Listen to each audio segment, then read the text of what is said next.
बाबा, आज येताना बासुंदी घेऊन या ना. अगं, कालच आपण आईचा वाढदिवस होता म्हणून आणली होती ना. ऐकलं, गोकुळची बासुंदी पुन्हा खावीशी वाटतेय.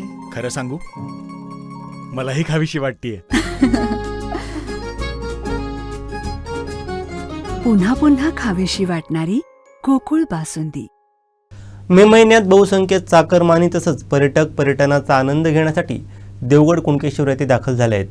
येथील समुद्रकिनारे तसंच कुणकेश्वर मंदिर पाहण्यासाठी कुणकेश्वर ठिकाणी पर्यटकांची रेलचेल वाढलेली पाहायला मिळते.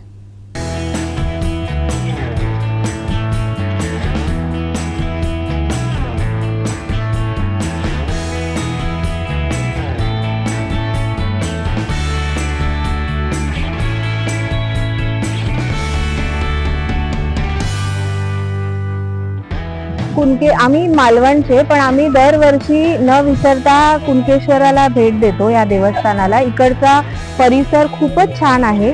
एक पॉझिटिव्ह फिलिंग येते, एक पॉझिटिव्ह व्हायब्रेशन आहे या मंदिरामध्ये. इथे आल्यावर खूप प्रसन्न वाटतं, खूप छान वाटतं. एकंदरीत हा समुद्र, हा निसर्ग बघून खूप छान वाटतं आम्हाला.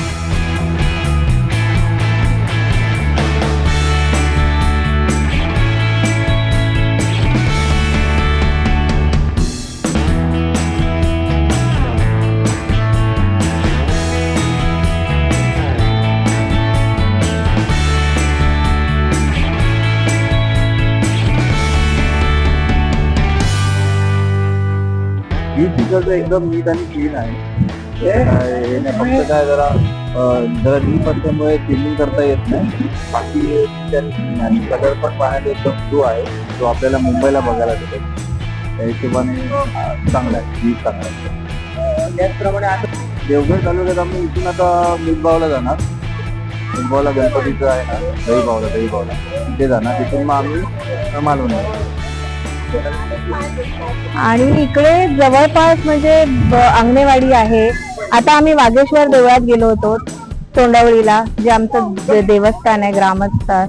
आणि बाकी असं लोकल ओझर वगैरे आहे बघण्यासारखं, तिकडे आम्ही जाणार. अंगणेवाडीला जाणार, धामापूरला जाणार. धामापूरचं तळ जे फेमस आहे तिकडे जाणार.